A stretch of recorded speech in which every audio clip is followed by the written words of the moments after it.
Good morning. This is Father Stephen Kelly from St. John's Church in Detroit, and we're continuing our series of daily morning meditations where we generally look at one or another of the lessons that are assigned for morning or evening prayer, what is known as the daily office lectionary. Today for Saturday, we're going to take a look at the first lesson that's assigned for morning prayer, and it's from the second book of Kings. Now, we are jumping back and forth between Jeremiah the prophet and the second book of Kings because chronologically they actually overlap.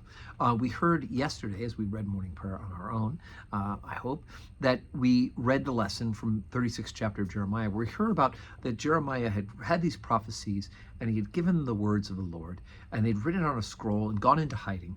And when these words were read to the king was literally just cutting off each page as they finished writing it and throwing it into the fire. He wanted nothing to do with this, of course. And so we jump back now to the second book of Kings because we hear the consequence of the king's unrepentance. And that is, we're on 2 Kings chapter 25, beginning at verse 8. So again, remember, chronologically, this overlaps the same time as what we read yesterday in Jeremiah.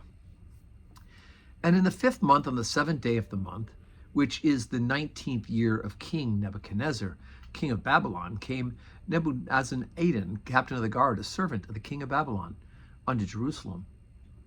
And he burnt the house of the Lord, and the king's house, and all the houses of Jerusalem, and every great man's house he burnt with fire.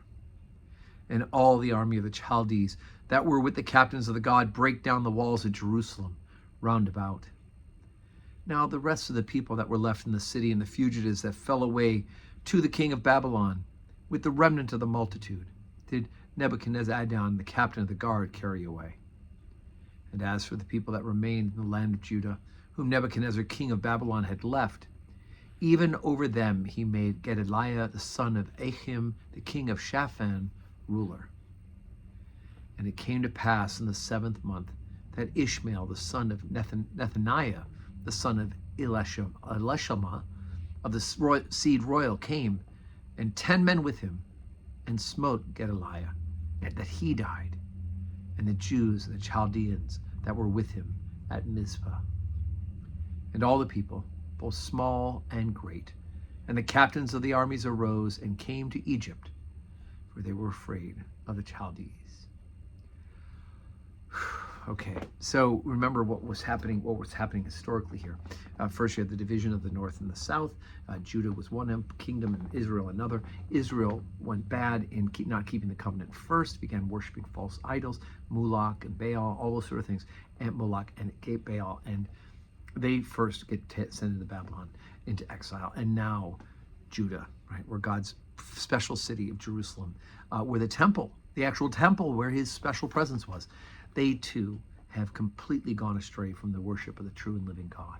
And so it is that God allows, well, not just allows, he sends Nebuchadnezzar the king from Babylon in to destroy what's left of that remnant. Now is going to be that time of 70 years of them to be in exile for a reboot of the covenant. Same teaching, same God, same people, right, as far as lineage goes. But 70 years later, it will be a new group of people that will be brought back into the land of Egypt. Into the land of Israel. So today is Saturday, and we have a special day here at St. John's. For those who have been taking the Alpha course, we're going to spend the day today looking at and praying about God the Holy Spirit, right? So please do keep our Alpha course participants in your prayers today. And of course, praying morning and evening prayer on your own, and getting ready for worship tomorrow here at St. John's. We have a special treat. Our seminarian, Cam Walker, is back in town from Nashotah House. He'll be preaching on Sunday. 7:30 morning prayer, 8 o'clock Holy Communion, 10 o'clock Holy Communion, and 5:30 evening prayer with the opportunity to receive Holy Communion. So pick a service or two and plan on being with us tomorrow, Sunday, in church. May God give you a Saturday that is full of blessings.